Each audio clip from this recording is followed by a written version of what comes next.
Good afternoon, cowboys, cowgirls, and outlaws. Today we are having another episode of Coffee with Slick Sixguns, and today we are going to be talking about the Remington New Model Army. So stay tuned. But first, make sure that you guys got your cup of coffee. It is definitely one of those days. If you are getting off of work, or if you are going to work, maybe you guys need a nice cup of coffee or that nice sip of beer or wine or whatever it is that is your most prevalent libation.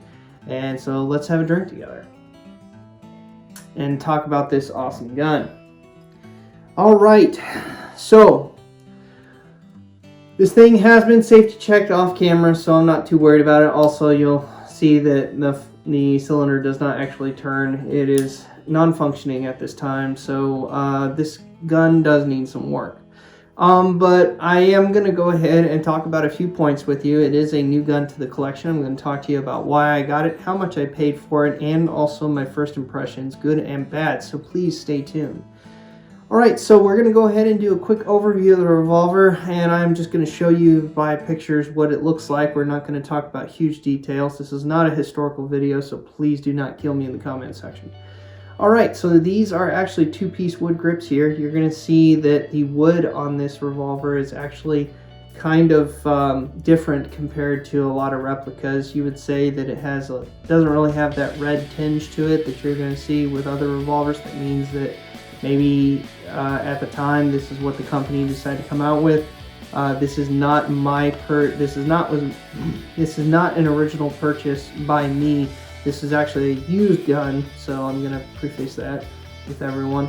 So they may have stripped the grips on it and redid them, but I don't know for sure. But anyway, the grips are nice and they look plain, but they look more original to, say, an older gun than the red varnish you would see with a lot of replicas.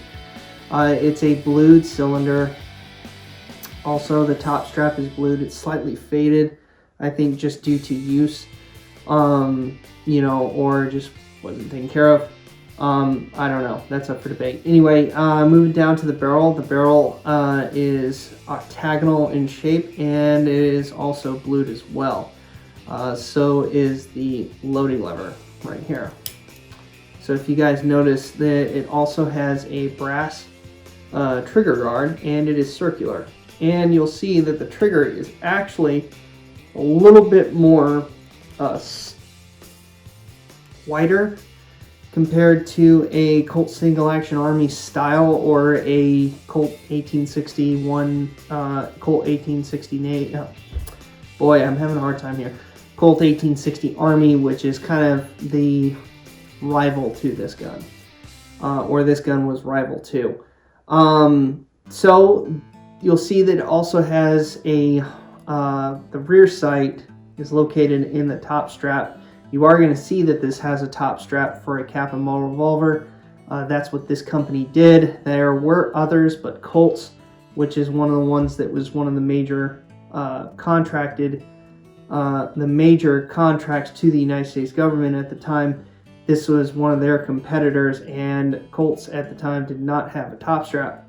There may have been some prototypes out there or test ones that were sent to the Army that may have had one, but for all general purposes, you're going to see that 1860 Armies will not have that top strap, but these do.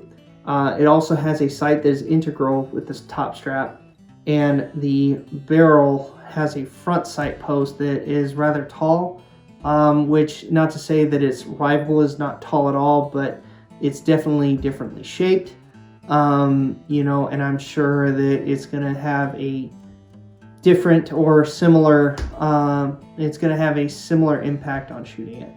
So just kind of some interesting little features of the Revolver there. This thing has a different way of disassembling as well when it comes to maintenance. That's something we're not really going to get into, but I may talk about it for a little bit. So let's talk a little bit about why I got this Revolver and how much I paid for it. Well, if you guys know anything about this channel, I collect guns. I do use them in competition. Cap and ball revolvers is something that I haven't really shot in competition. It's something I would like to at some point, and so if I'm going to do that, I'm going to have one. I do have several. This is not my only cap and ball revolver. For those of you guys who have been following me for any length of time, I have an 1860 Army. I have a Colt Walker replica. I do have a Colt 1860 specifically, and I do have an 1862 Pocket Police model. But I wanted another 44 caliber revolver to go with my 1860, so I could use both of them in competition if I so choose. But I wanted it in the same caliber. So this is in 44. It is a new model Army. It's not like there were Navy versions or 36 caliber versions, but those I believe were mostly known as the Remington Beals. This is not that. So just that's why I got it. And also there are certain categories in cowboy. There are certain side matches that you can compete in with cowboy action with these specific type of revolvers. It meets the caliber requirements, and on top of that, it can also be a main match revolver if you want it as well. So, and as I said, I collect them. All right, I got this from a friend of mine. This was a private sale. I did not purchase this at a gun store. It is a used gun, and yes, I said the weapon does not really function at this point. Not something that I can't fix, and it's something that I will fix at some point, just not right now.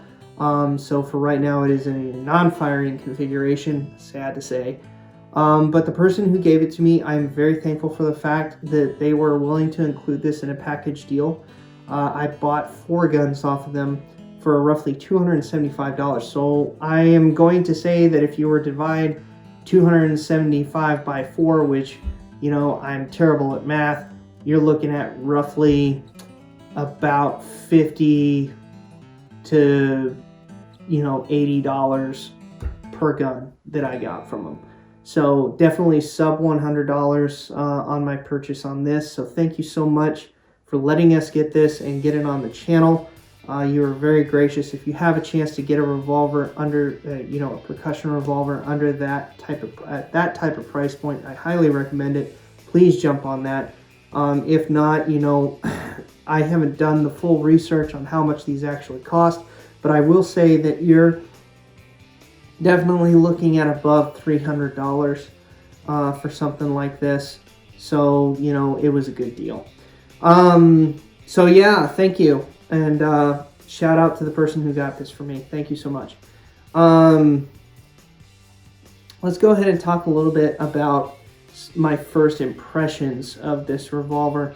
First off, let's just say that the grip on it is a little bit smaller than the 1860 Army. And I kind of like that. It's a little bit more of what some people might, I'm not going to put names to it. So it is a smaller grip than the 1860 Army grip that I have. So I kind of like that. I like the smaller grips. Something in a 44, pretty cool. This is, feels more to me like the 1851 Navy grip, It's slimmer. It feels good in my hand. It definitely feels a little bit more controllable. I do have big hands, so for those of you who have big hands, you might be happier with the Army grips, but this might be more your speed, your personal preference. Anyway, I think that's really cool. I also do like the top strap thing. It does give the appearance of it stronger. It doesn't necessarily mean it really is. But for all intents and purposes, a lot of people associate the top strap with it being a stronger revolver. We have not tested that theory. That's not saying it's not true, but I'm not going to say that is 100% true either. Obviously, because you're also dealing with different types of steel too. There's a lot of factors that kind of go into that. So I'm going to, at this point, hold my judgment. Also, I do like the fact that it looks like it can take conicals. I have yet to do that with this revolver. I've obviously not fired this revolver, so it is going to have some pretty interesting tales to tell with the type of projectiles I put through it if I decide to do conicals. Obviously, it will take round balls. Yes, it is 44 caliber, so it will take your 4.54 round ball, possibly 4.51, and your 4.57, but we'll see. I have not slugged this thing, so I don't know what would be the best fit. I do like the octagonal barrel look. I think that is something that just gives it a very classier look and also kind of makes the revolver a little bit more well balanced. So I think that's something that can play into it and is a positive note. Let's talk about the trigger. As I said, it's a little bit flatter. I do like that. I like having a flatter trigger that is a little bit broader. It gives a, I really do like the trigger. I think that's pretty awesome. You know, the integral rear sights, I think that's pretty awesome too. So we'll see how that does in shooting. Obviously it's different than the Colt style when it comes to the rear sight. Also when it comes to unloading this revolver, or should I say field stripping it compared to the Colt, it is said to be easier. That remains to be seen on my end. I know that there are some people that prefer it. I know that there are some people that might prefer the Colts, and you know, we'll see. There may be a trade-off when it comes to actually shooting the revolver. We'll have to find out what that means. Anyway, those are my first impressions of this thing, and let me know in the comment section what you think.